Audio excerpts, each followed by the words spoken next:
अस्सलाम वालेकुम स्टूडेंट। हम डिस्कस कर रहे थे find the values of all trigonometric functions of 420 degree and -7 pi by 4 और उसको हम यहाँ तक ले आए थे। अच्छा, अब जरा चेक करें 420 जो था ना उसको हमने बेसिकली 60 में कन्वर्ट कर लिया, क्योंकि अभी प्रीवियसली हमने 60, 45 और 30 की वैल्यू फाइंड किए, तो बजाय इसके कि मैं साइन 420 की वैल्यू फाइंड करूं तो मेरे लिए एक मुश्किल काम होगा, ठीक है। लेकिन अगर 420 को मैं किसी 30, 45 और 60 में कन्वर्ट कर पाऊं, तो अगर साइन 220 करूंगा तो इधर भी साइन करूंगा, तो जो साइन 60 की वैल्यू होगी वो भी आपके पास क्या आ जाएगी, 420 आ जाएगा। सो मैं इसको दोबारा लिख देता हूं, 420 degree is equals to 60 degree. ये हमारे पास 1 था।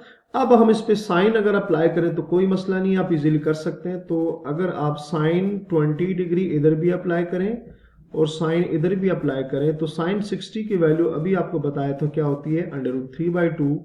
सो साइन 420 की वैल्यू क्या आ जाएगी, √3π/2। ठीक हो गया।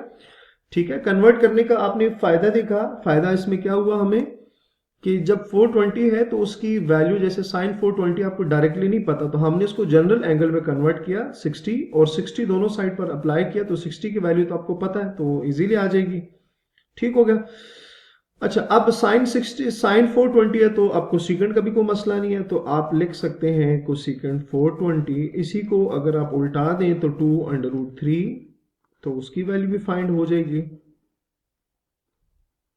अच्छा, अब कॉस अप्लाई कर दें, क्वेश्चन नंबर 1 पे ही अप्लाई करना है। So cos 420 degree is equals to cos 60 degree.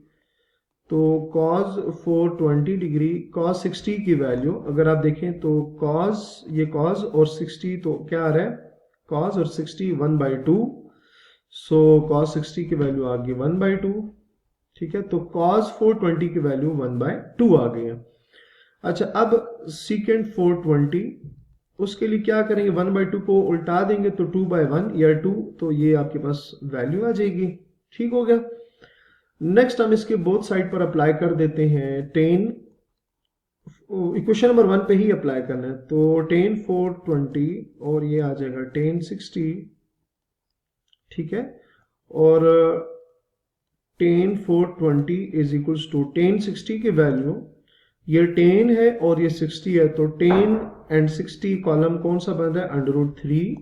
सो आपके पास जो 10 420 की वैल्यू आ गई है वो क्या है, √3।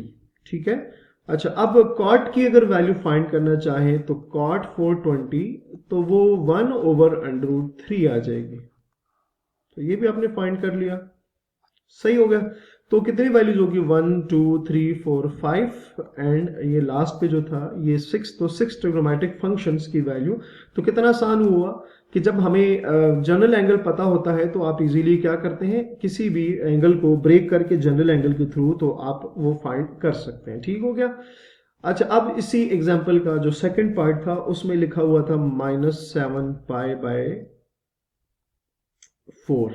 ठीक है, अब हम इस ये जो एंगल गिवन है हम इसको किसी तरह ब्रेक करेंगे। ठीक है, जैसे आपको पता है कि जनरल एंगल में क्या होता है, theta plus 2k is equal to theta, तो इसको भी इसी तरह ब्रेक करेंगे किसी फॉर्म में। तो अगर इसको ब्रेक किया जाए तो -7π/4 को अगर ब्रेक किया जाए तो ये आता है π/4 प्लस -1 एंड 2π।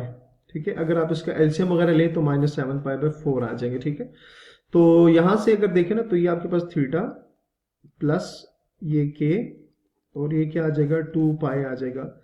ठीक है, तो थीटा प्लस 2k किसकी इक्वल होता है, थीटा होता है। इस केस में जो k है वो आपका -1 हो जाएगा।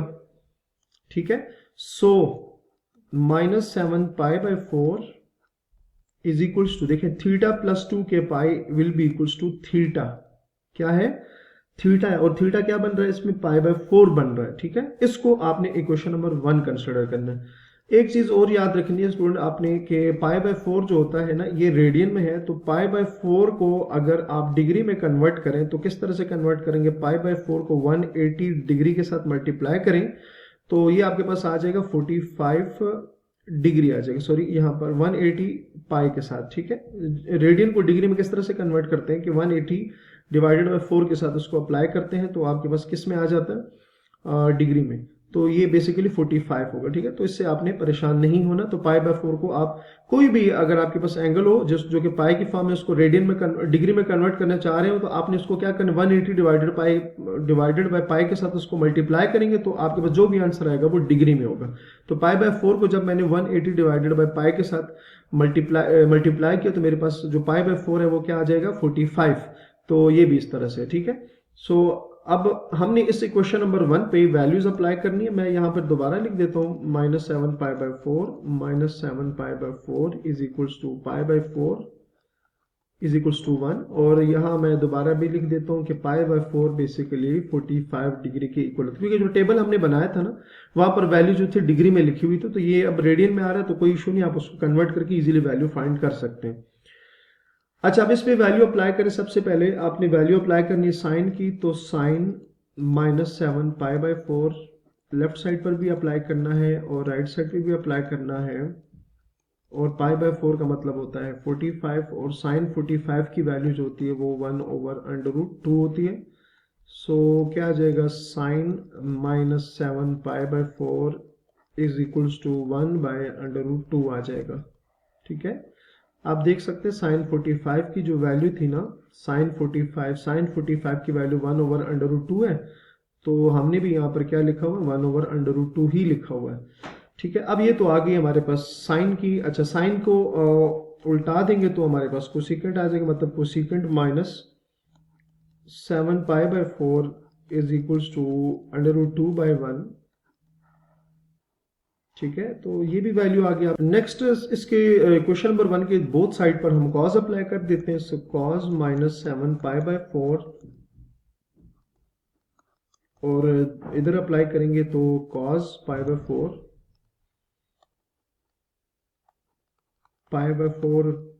4 की वैल्यू है 45।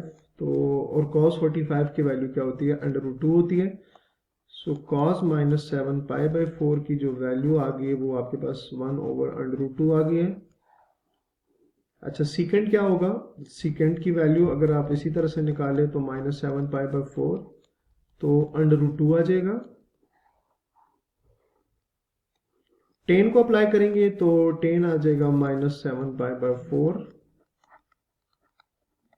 टेन 45। मैंने डायरेक्टली कन्वर्ट कर दिया, टेन 45 की वैल्यू होती है 1। सो टेन -7 पाई बाय 4 की जो वैल्यू है वो आ जाएगी 1, और कॉट -7 पाई बाय 4 की वैल्यू आपके पास क्या आ जाएगी, 1 आ जाएगी, ठीक हो गया।